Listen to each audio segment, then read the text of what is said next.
Hi, everybody. Good evening. Welcome to Evoke Therapy Program's broadcast.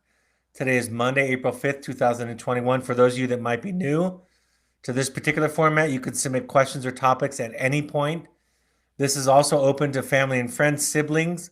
So if you're asking for and on behalf of somebody else in your family, in your circle, you can let them know their age. If you're submitting a question and you are a sibling or you're a relative other than a parent, you can let me know what that is. That helps me to tailor my question to the audience instead of answering it more generically. So I'm happy to do that. I have a couple of pre-submitted questions, so I'll get to those first, and then I'll take any live questions that we might have. The first question reads this way. Our 15-year-old son has run away from home and from his residential treatment center a couple of times. He feels very disconnected to his family and his life with us. He thinks he can live on his own at 15 and doesn't feel completing high school is necessary. We have tried different strategies to help him understand that running away from his problems is not the solution. We try to just listen, be curious, but he cannot articulate the why behind his behavior, aside from not having anything in common with his family and feeling like the odd man out.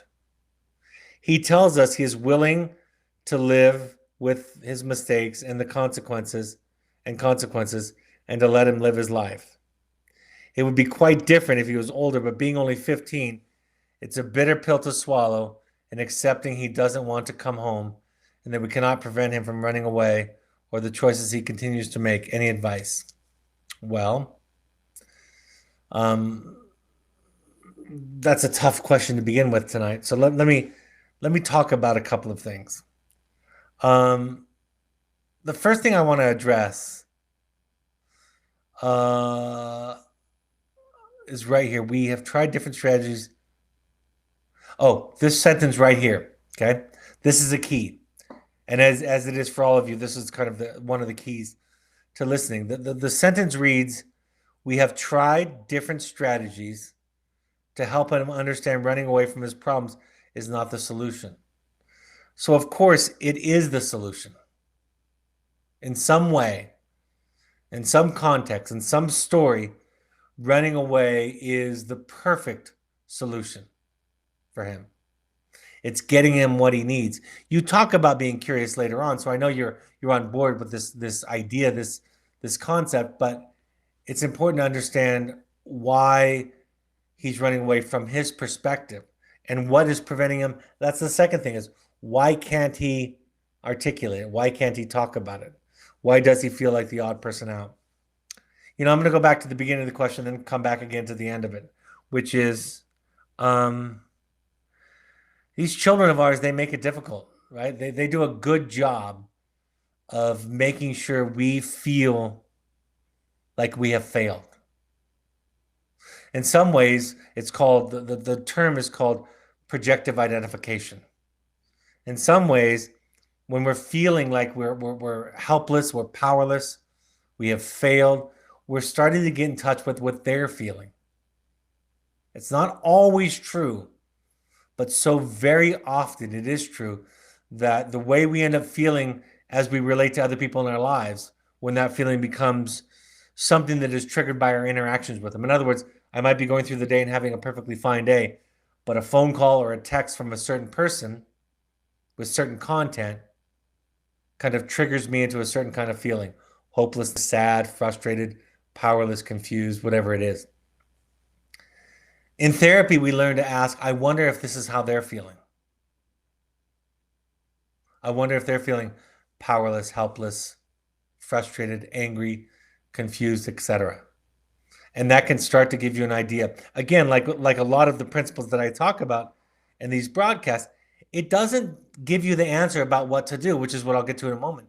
It doesn't give you the answer of what to do in these situations, but you become informed by your awareness and your knowledge that that's how the other person is feeling. That's the first thought, projective identification. The second one, at 15, in our culture, you're still ultimately responsible. Like you say, it'd be a little bit easier if he was 17 and a half or 19 or 20, of course. It'd be a lot easier because you could kind of release him and let him sink or swim, on his own, left to his own devices. But it's hard to find a way to do that at 15. So part of it is knowing that ultimately you're set up in a situation where you can't win, you can only choose how to lose. And for a 15-year-old who's trying to reason you out of parenting, I would say by and large, you're not going to allow yourself to just give up. That's not the way that you're going to lose. You're not going to abdicate your responsibility and just let him live. What's my advice? You know, it's hard because parents, by the time they come to these programs, our program, to these podcasts, they've exhausted all of the usual tricks, right? All of the common sense parent education. So when I get asked, like in this situation, what's your advice? It's really hard to answer because I think you probably have tried so much. And so part of what I would say is just lean into losing. Like choose how you want to lose and then lean into that. In general, I encourage parents to constantly expand your capacity. Expand your capacity so that you can provide empathy, curiosity, and support to the children or the people in your lives that are struggling.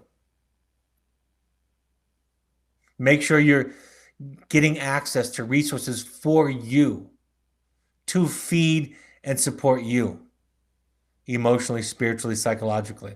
Make sure you're attending groups. Make sure you're visiting with a therapist, because if you have a child, I was like your son. I was willing.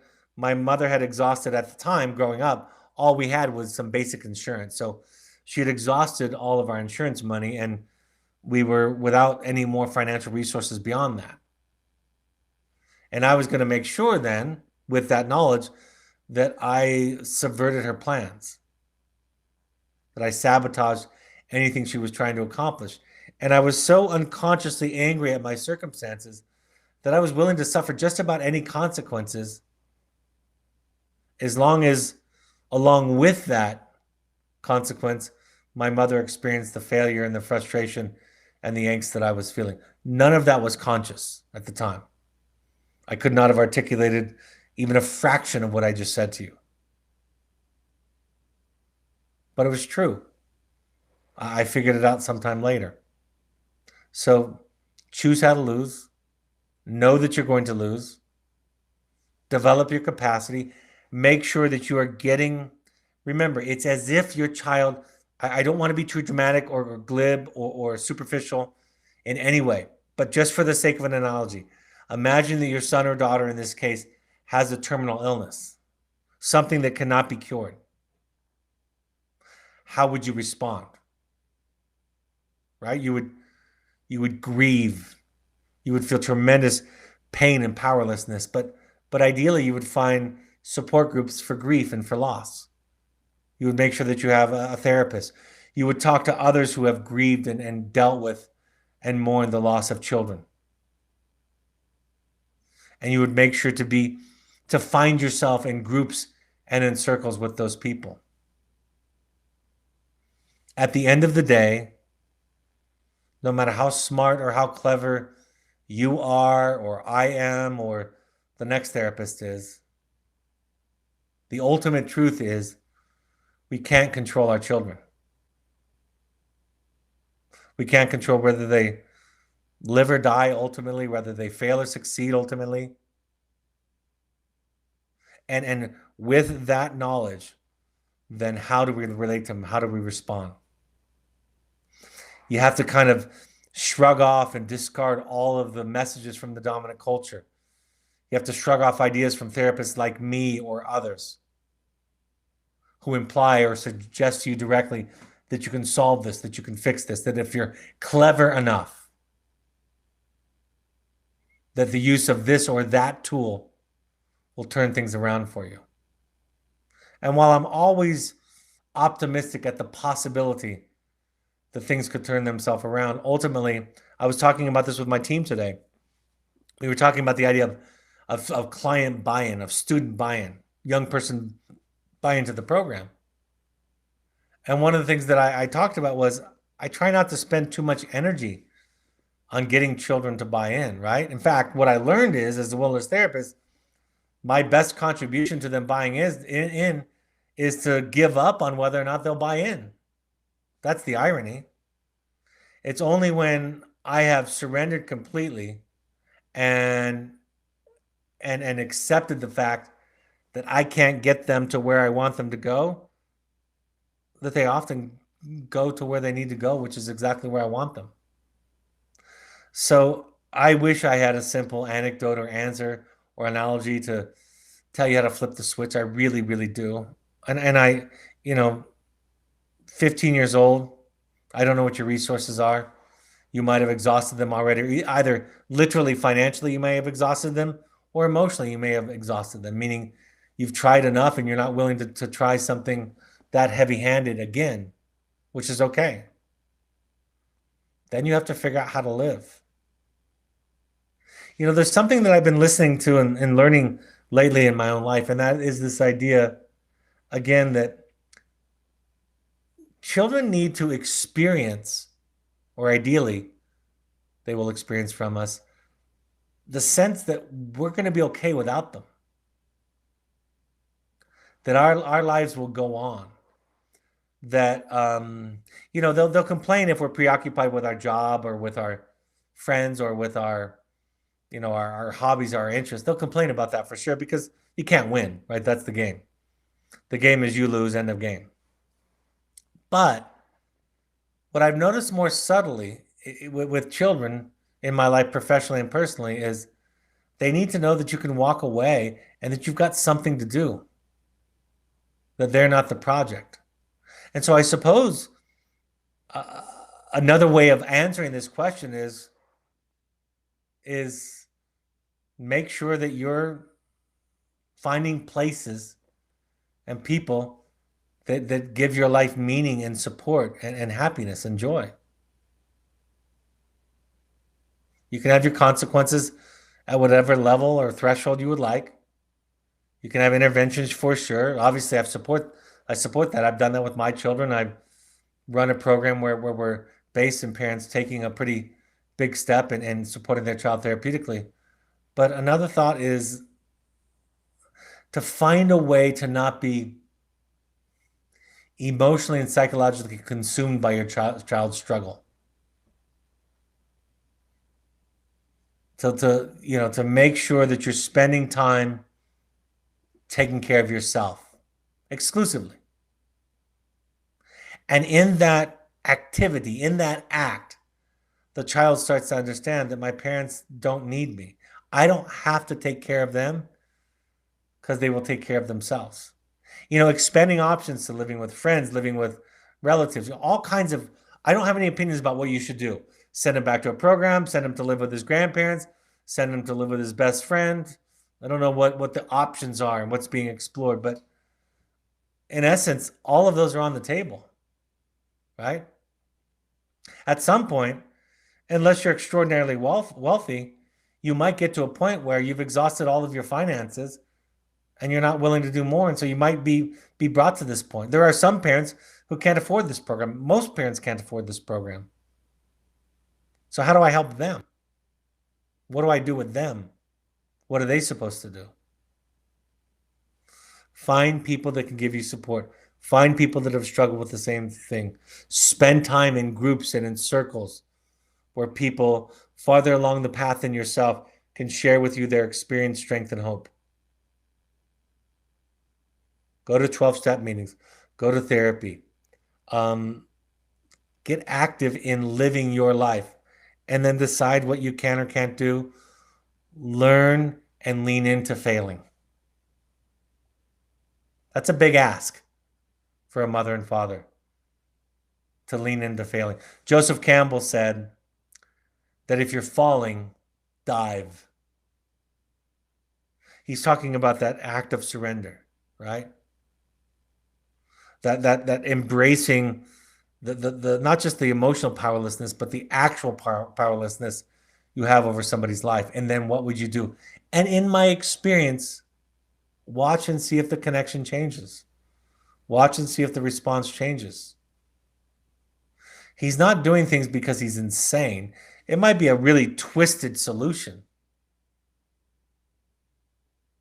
But everything that we do, we humans do, makes sense inside of some story or some context.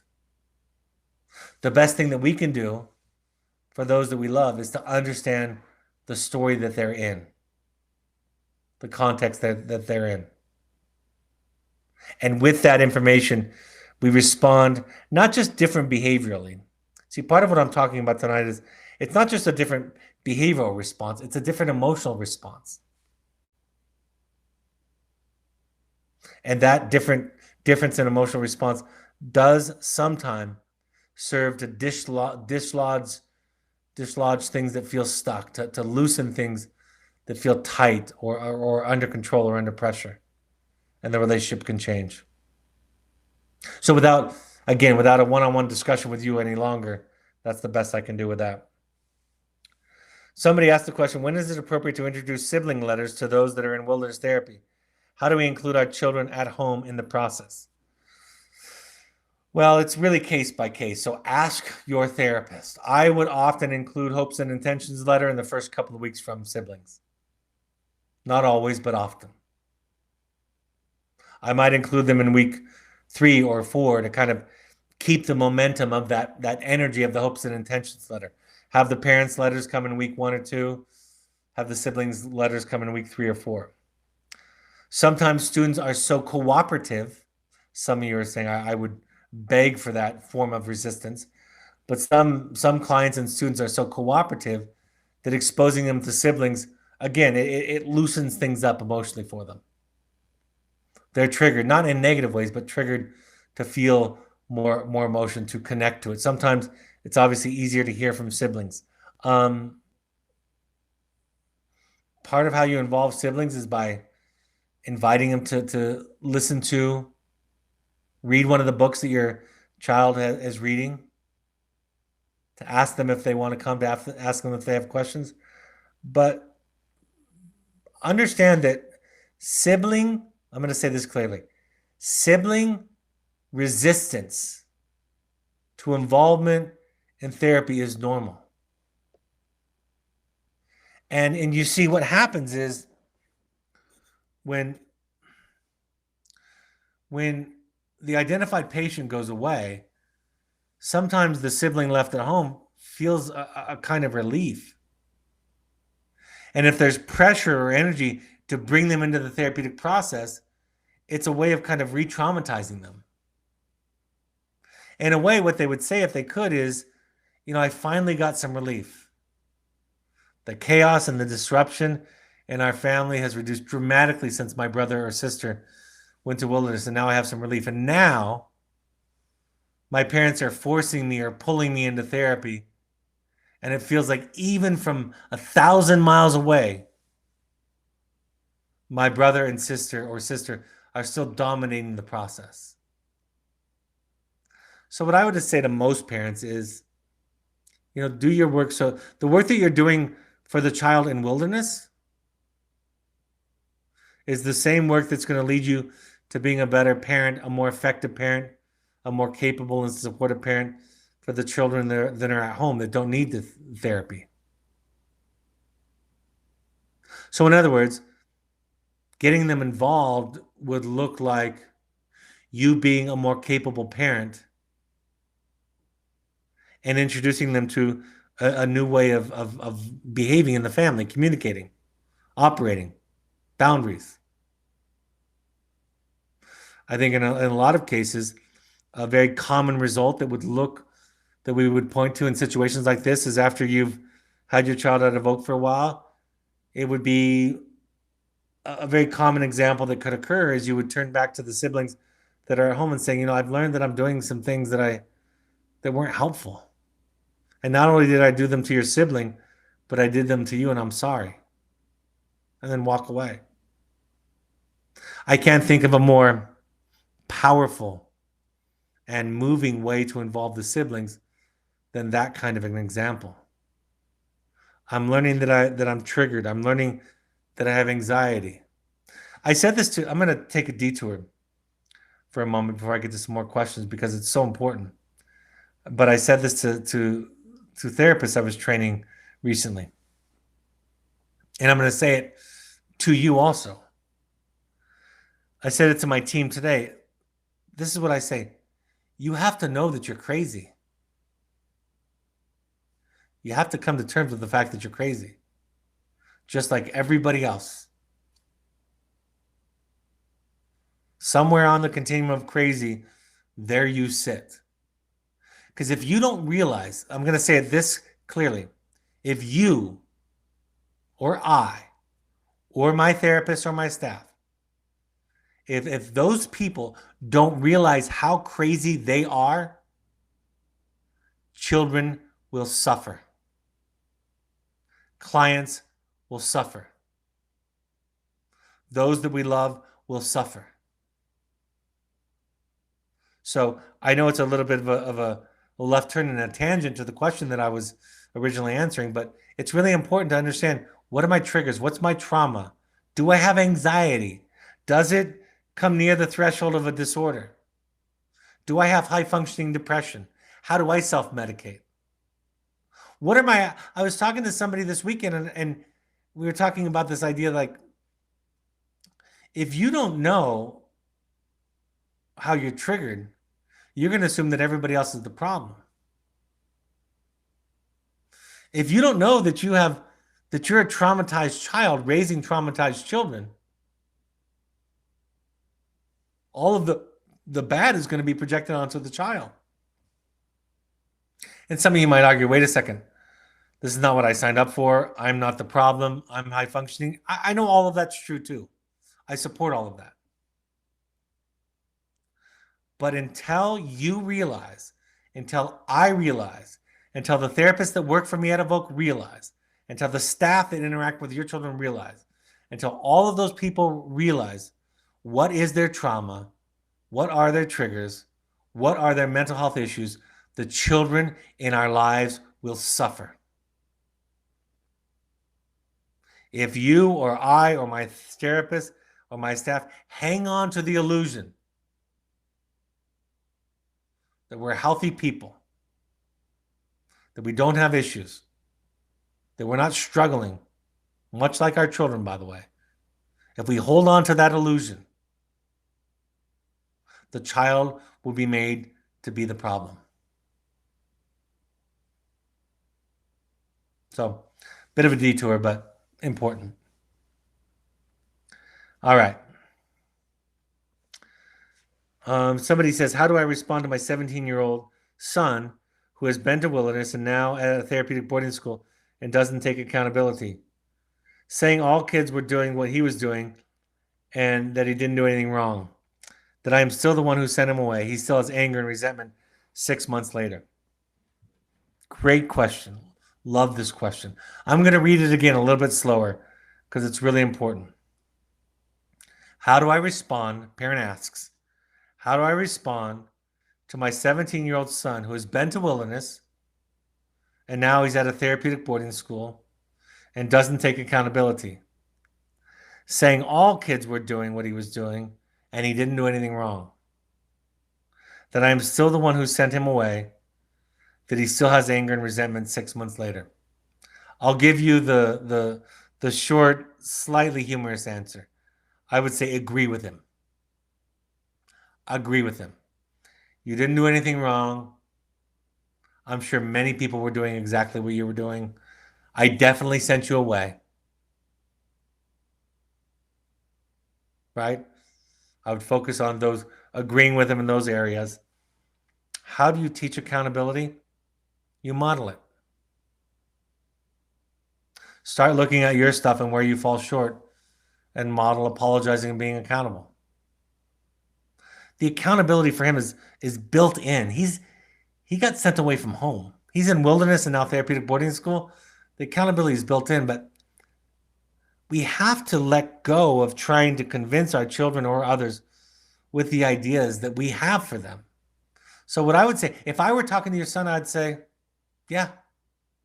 I would even agree with him that this isn't about you doing something wrong, and there are other kids that are doing worse than you that didn't get sent away.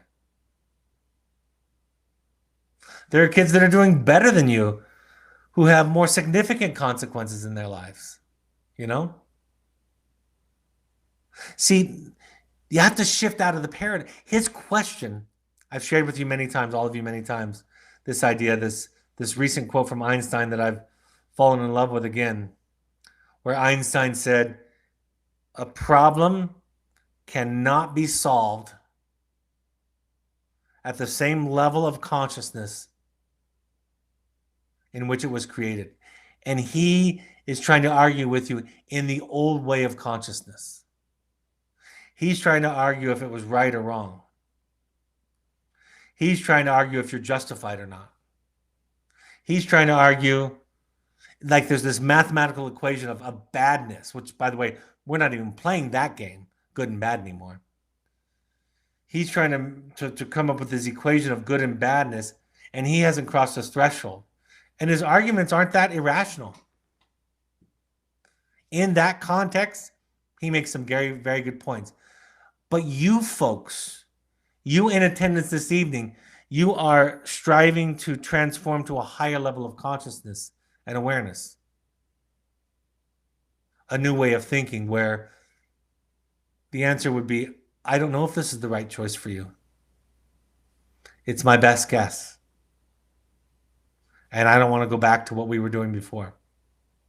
And I don't think I can give you what you need, at least right now. Well, so you're saying, Mom, Dad, that I'm getting punished and sent away because you are at a certain level of maturity?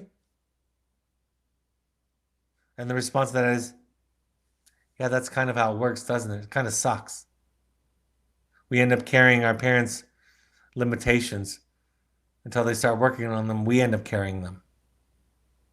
I watched this wonderful thing. I posted this thing on Facebook the other day about 93% of men, 93% of prisoners in the United States are men. And somebody posted beneath it in the comments this wonderful little 6 or 7 minute video of something called Step Inside of the Circle. And it's a project that this woman that goes around to maximum security prisons talking about trauma with inmates. And there's these wonderful moments. There's great quotes in it. There's this moment where this inmate said, I'm a traumatized child raised by traumatized people. And until you realize that, it's not going to get any better. You didn't do what the prisoner did to get himself in prison. Neither did I suspect. But that's besides the point. I still make mistakes. I'm still a fallible human. I still have triggers, so forth and so on. So until you and I and my staff and your children someday later on realize you are a traumatized child raising traumatized children, having been raised by a traumatized child, it'll be hard to kind of make the shift. See, because we don't do a math equation about accountability out there. I tell the kids all the time, you're not bad. It's not about doing wrong things. In fact, frankly, I probably have done worse than most of you. This is about healing. This is about wanting something better. This is, the idea here is that your child's symptoms rose to such a level that they concerned you and you sought out this intervention. And this intervention includes you changing your level of consciousness. So to track that chain of thinking, of actions, your child's behaviors are trying to move the family into a higher level of consciousness. They require it. They require you to ask different questions. They require you to challenge your assumptions. That client that I was describing earlier that I talked to this weekend, he's a former client. The comment to me, he's like, I'm starting to see, he's in his 20s. He said, I'm starting to see how virtually everything that culture taught me is backwards and wrong. And I said, yeah, that's kind of what we figure out. You know, the last chapter in my book, The Audacity to Be You, the last chapter, the I think it's 12 myths. I think that's what I chose, 12. Those are just some examples. It's just an invitation to a higher level of consciousness. It's an invitation to understand that there's something more profound. There's something deeper out there. And our children bring this into it. Somebody says, we have one child who is in treatment for depression. We have been doing our own work and see the incredible value in therapy. How would you suggest we introduce this to our other young adult children who aren't in treatment and who don't feel the need to talk to a therapist? We would love for them to explore the benefits of talking to a therapist for themselves, as well as helping them understand the compassion and be compassionate toward their brothers who struggle with depression. Invite them, but don't force them. I mean, I've yet to meet somebody who couldn't benefit from therapy. And like I've said before, healthy people know that they need therapy.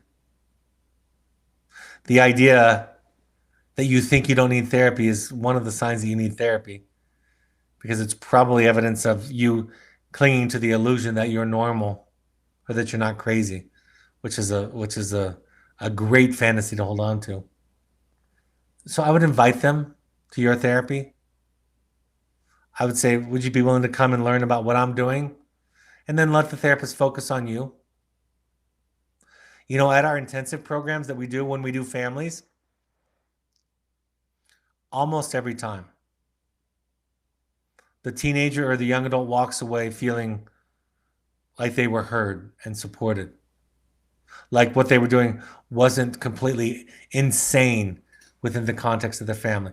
The parent walks away with feeling loved and supported, but they also walk away with gently realizing I was contributing to the problem that I was complaining about. The fact that my child wouldn't talk to me was in part due to the fact that I couldn't listen, or that I needed to be seen as a good parent. And I could give more and more examples. So if you have a good therapist, a good family therapist, and your adult children are willing to come and just learn and listen, not for them, not for their betterment, but just for you. If you have a good therapist, they're going to leave feeling like, man, that was great. That was wonderful. And they'll feel the difference, because if you're doing the work that you're doing, they'll sense that you're not trying to fix them. You know, when we have a wonderful therapeutic experience, it is nice and it contributes to our business model for you all to tell all of your friends and everybody you know that Evoke is wonderful, the wilderness program is wonderful, the intensive program is wonderful, and that everybody you know should go to them. It helps our business model, I must admit. But I think the deeper, more powerful response is often coming home to the identified patient, your husband or wife or your child who was quote unquote the problem, or maybe they're still in wilderness or a therapeutic boarding school, to say, you know what? I realized how my crap was spilling over into you. I realized I was bleeding and leaking onto you. And I'm sorry. I was trying to change you. And that was my issue, not yours. I was trying to get you to fit within the size and shape of my bandwidth. And I'm sorry. That was abusive. So now I'm going to work on expanding my capacity and my ability to love. And part of that means I'm going to have to set boundaries and take care of myself. And you might not like all that I do, but I'm going to learn to be okay with that. I'm going to learn things like no is a complete sentence. I'm going to say no to people and take care of myself, even in the face of absolutely miserable guilt and fear. I'm going to work on healing myself so you don't have to. I'm going to work on healing myself so I can be there for what you need. And how much you doesn't matter. You might need some days on a scale from 1 to 100, you might need 100. You might need 50, you might need a 10. But I'm going to learn to be there when I can, to be there for you when I can, and to take space and to take time and to take care when I can't. And I'm going to stop beating you up when you exceed my needs or trigger my fear or my anxiety or cause me to loop into depression, because it's not your job to take care of me. It's my job. And I'm sorry that I didn't learn that until just now. My parents taught me that it was my job to take care of them. They never said that. And if I told them that, they would look at me like I'm from Mars. But now I understand what that means. And I'm not going to continue to do that to you. And if I slip up and do it again, I'm going to apologize. But I'm going to take back the responsibility for my serenity and stop handing it over to you and to others in my life. That's how we get them involved. Our son recently left Evoke to a therapeutic boarding school. After he graduates, he'll be entering his freshman year of high school here at home. How can we help him acclimate? And your thoughts on what he should tell his peers where he's been. I don't know that there's a should there. I don't know what he should tell his peers. I would let him tell his peers what he wants to. I went to a leadership school. I went to a venture camp. I learned about whatever he wants. He can make up anything. He can lie, as far as I'm concerned, to his friends. I would just empower him. It's kind of like coming out. We don't decide when other people come out, right? They come out when they're ready to come out. So I would let him come out on his own terms. Yeah, I think that's my thought, is just do your work. Just continue to do your work. Make sure that he knows that you know that you're never going to stop learning and growing until you die. And that you haven't arrived. And that you don't have all the answers. That you don't have it figured out. That you're still a work in progress. That you still have anxiety or self-medicating or depression, whatever it is. That you still have twisted thinking. That sometimes you worry too much about what people think about you.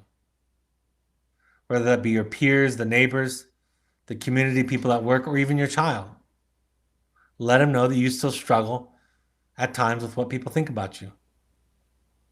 That even if you're very, very successful, that you still fight and deal with demons, like all of us, because you're human. See, if you're healthy, if you're evolved, everything I'm saying is common sense. Everything I'm saying is, of course I'll tell him or her that. If you haven't been taught this, if you're new to this, if you haven't evolved, it's going to sound strange. And why are we talking about this? And can we get back to what my child needs to do and what I need to tell them to get them to where they need to go, right? Just do your work. Focus on your work. Have that be your primary priority, not his work. Make sure that you're the primary project. And then let him come out in whatever way he feels comfortable. All right, looks like a two-parter. Someone writes, I realize I've been tuning into you live for a year now, as well as listening to the archives. Our experience at Evoke was April through July of 2020. This has been so helpful and life-changing. Getting on board with parenting approach offered by Evoke came very easy to me. I really needed it. It spoke to me at the core, and it all made sense to me so quickly. In addition, it was the start of putting me on a spiritual path, and I can't help but notice the similarities to this parenting journey and a spiritual journey. I agree with you. Lots of overlap of themes. being present, letting go, becoming whole, importance of energy of being versus the words you say. Referencing the podcast with Sanford, etc. I hear this in your words sometimes. Then overtly, in one podcast, you said, I don't want to get too mystical here because I might lose some of you. I guess I just wanted to voice that some of us would be interested to hear your thoughts on spirituality and the crossover with therapy and your personal journey with it all. No specific question, but would love to hear your thoughts on this, if not tonight, maybe on its own broadcast topic. Probably the word that's a better word would be too abstract, too in the metaphor. I believe what Joseph Campbell, the philosopher, taught. He said, I believe it was in The Power of Myth. You can listen to or watch The Power of Myth on, it used to be on Netflix as a video series, I think 5 or 6 episodes, or you can listen to it, or you can buy the book. It was a series of interviews that Bill Moyer, the news journalist, did with him just prior to his death, Joseph Campbell's death. Joseph Campbell being the mythologist that studied all the world's myths and kind of cataloged them. Joseph Campbell said, every religion is true in one way or another. And that's the spiritual journey for me. You know, truth has a way of seeping into everything. If I were to tell you that the kingdom of heaven was like a net, it would be easy for someone to translate the kingdom of heaven into something literal, into a literal definition of heaven that Christians or Jewish people or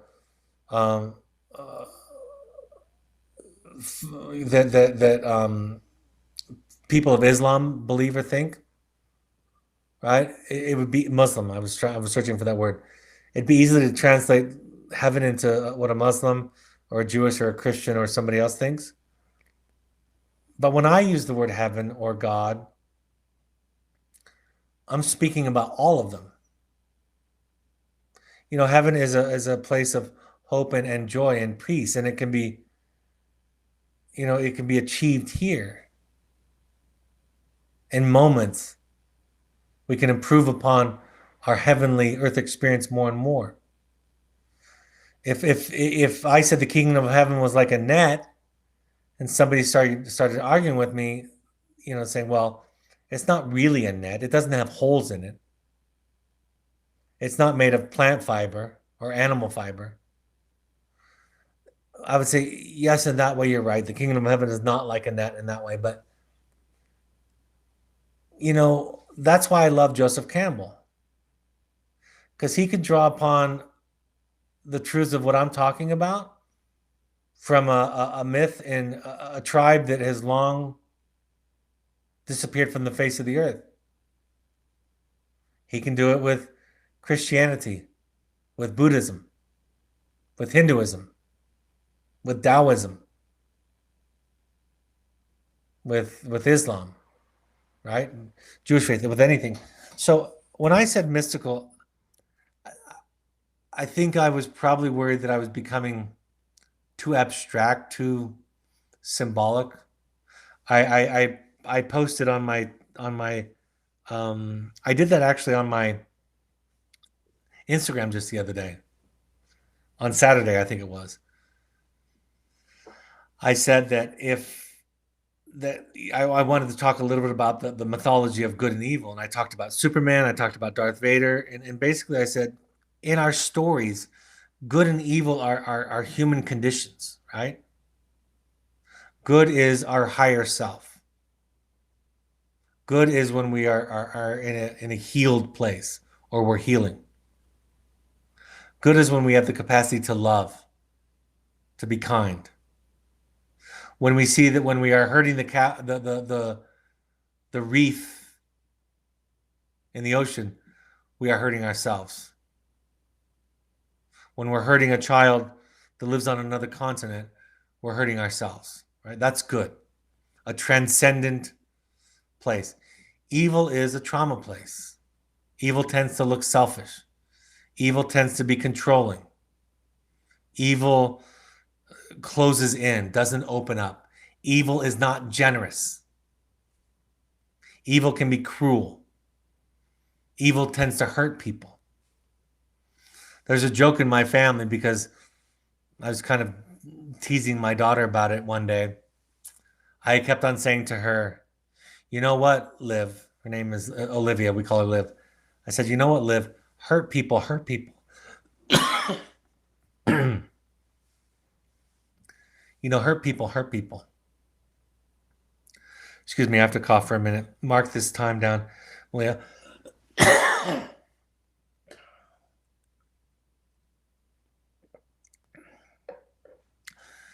Darth Vader wasn't evil, not in the way that we think of evil. And by the way, George Lucas didn't mean it either. George Lucas was a student of Joseph Campbell and meant to communicate Joseph Campbell's philosophy in Star Wars. Elsa wasn't evil when she hid away in the ice castle. Scar, when he killed Mufasa, wasn't evil. They were wounded, traumatized, hurt people. And hurt people hurt people. And if they could heal their trauma, if it could be attended to, if it could be offered the balm of grace and love and acceptance and understanding and connection. Look at the Johan Hari's TED Talk on everything you think you know about addiction is wrong, or everything we think we know about addiction is wrong. The idea is that people that are suffering and hurting other people need healing. Think of Jean Valjean and Les Mis stealing from the bishop.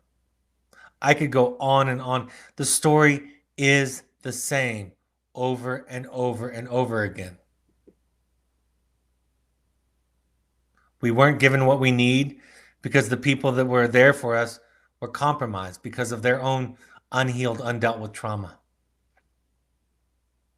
They were incapable of giving us what we need, and we grow up and we decide if we're going to make that a project of ours or continue the pattern of passing down our trauma to other people. Your children, Evoke therapy programs, wilderness programs, Evoke therapy intensives, finding you in Evoke therapy podcasts, all of these resources, all of this is meant to offer you the healing that your child's behavior signaled that the family needs. So the mystical aspect of it's all the same story. The reason that I can do therapy is not because I understand every person's intricate detail of their story, is because I understand the story. People just want to feel okay and worthy of love. People want to feel enough. They want to be thought of as good because good means that they won't be abandoned.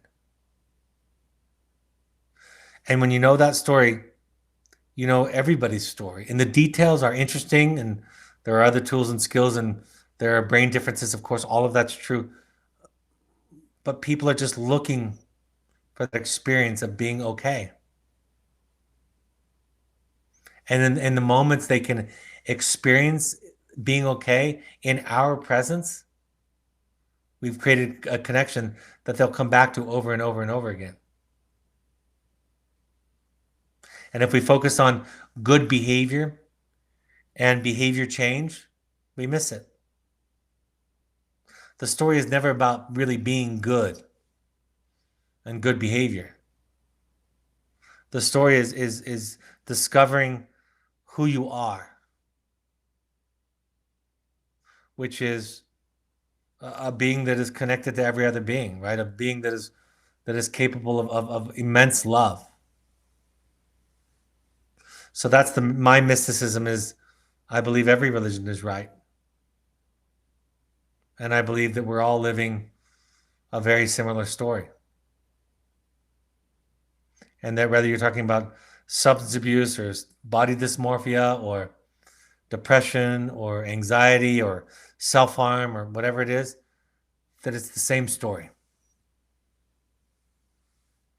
One more question before I wrap up. I feel like I'm doing a pretty good job, somebody writes, refraining from doing and saying things I used to say and do that are helpful to my child. I'm also feeling very comfortable talking about the ways I've contributed to our family struggles. Beyond that, I sometimes find myself not sure of what to say or do.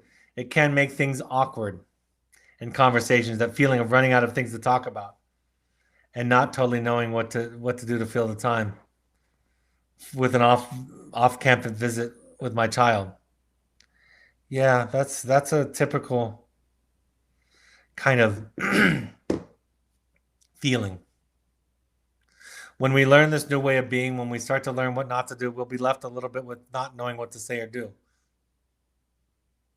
There's a scene from the TV show 30 Rock where the actor Alec Baldwin is trying to record something and he's never recorded something on film. And so he says, "Can you give me 2 coffee mugs? Because I don't know what to do with my hands." And we have a saying in our house, which is, "I don't know what to do with my hand. I need some coffee mugs to hold on to," because sometimes we don't know how to be. There's a great, somebody shared with me just the other day, or shared on their social media, a story between Piglet and Pooh and Winnie the Pooh. And Winnie the Pooh was feeling depressed. And Piglet said, "Is there anything I can do to help?" And Winnie the Pooh said, "I don't think so. I don't think there's anything you can do." And so Piglet plopped himself down next to Pooh. And Pooh said after a moment, "What are you doing?" And he said, "I'm just sitting by you. I know sometimes when I'm feeling sad that it's better to be sad with somebody than sad to be alone. And so I'll just sit beside you." And of course, the story is we're just present. Your anxiety about what to say, what not to say, what to add is very, very, very normal. And if you all do this work well, you will all feel that at some points, probably more than just a little. Unless you're already there. You'll not know. I mean, my wife says that all the time in this new work. She's like, "I'm not sure that I know how to be with somebody, if not in the old way." And I said, it's hard, isn't it? When you strip away all the shoulds and shouldn'ts, all the things that we can do, and you're left with what this work has to offer, it can be a little bit confusing at first. Thich Nhat Hanh, the Buddhist monk, used to talk about just sitting with people. He would sit next to the bedside of somebody that he loved, or maybe even a prisoner who had committed atrocities. And he was just there with them. He would talk about what they wanted to or nothing at all. Part of this work is learning how to be. So thank you for sharing that. All right, folks. Upcoming information. My books are both available on Amazon, The Audacity to Be You and The Journey of the Heroic Parent. There are audiobook versions available for both. If you want to do a deep dive into your own work, we have an in-person intensive May 28th through May 2nd. Online, the next one is April 21st through 23rd. There are still some spots available on the online one. We're changing it a little bit. We did some changing. Instead of calling it Finding You 2, we're going to call anything past a Finding You is going to be called Returning to You. So it could be your Finding You 2, 3, 4, 5, 10. And then the online is going to be in 2 parts. So this slide that I have up for those that are watching is not perfectly accurate. So you'll do Finding You Online Part 1 and 2. Your present day and your current day piece of work. If you have any questions, just go to our website or email intensives@evoketherapy.com for more information. We have pursuits trips, which are sober fun. Think therapy light. It can be a reconnect to your therapy, going back and refreshing. It can be for a family or for individual adults. Also for adolescents, but in that case, we need more staffing. Support groups. Our next support group for wilderness, current, or alumni families is this April 8th, Thursday night at 6:30 p.m. Mountain Time. And then for our intensives alumni, it's April 13th at 6 p.m. Just email malia@evoketherapy.com for more information to sign up for or learn about times for our support groups. We ask all current parents to attend 6 12-step support groups. We recommend Al-Anon, CODA, Families Anonymous, or adult children. Also, we recommend refuge recovery as an option. You can also go to NAMI.org and learn about resources and classes in your area that are free. All of these broadcasts are available on your favorite podcast app. Just search Finding You and Evoke Therapy Podcast, or go to soundcloud.com. You can find us on Twitter and Instagram using the handle @EvokeTherapy, or on Instagram, you can find @Evoke Therapy Intensives. On Facebook, you can find us by searching Evoke Therapy Programs or Evoke Therapy Intensives, and also the blog has new content up each week. My daughter Emma was the last one last week. There's a new one up this week, I think, if I'm not mistaken, Malia. Emma was last week. The next webinar, I'm going to be out in the wilderness for the next few days. So the next webinar is a week from this evening. I'm going to be talking about the next chapter, chapter 6, out of the Journey of the Heroic Parent, Control versus Influence. So that's next Monday, April 12th, 6:30 p.m. Mountain Time.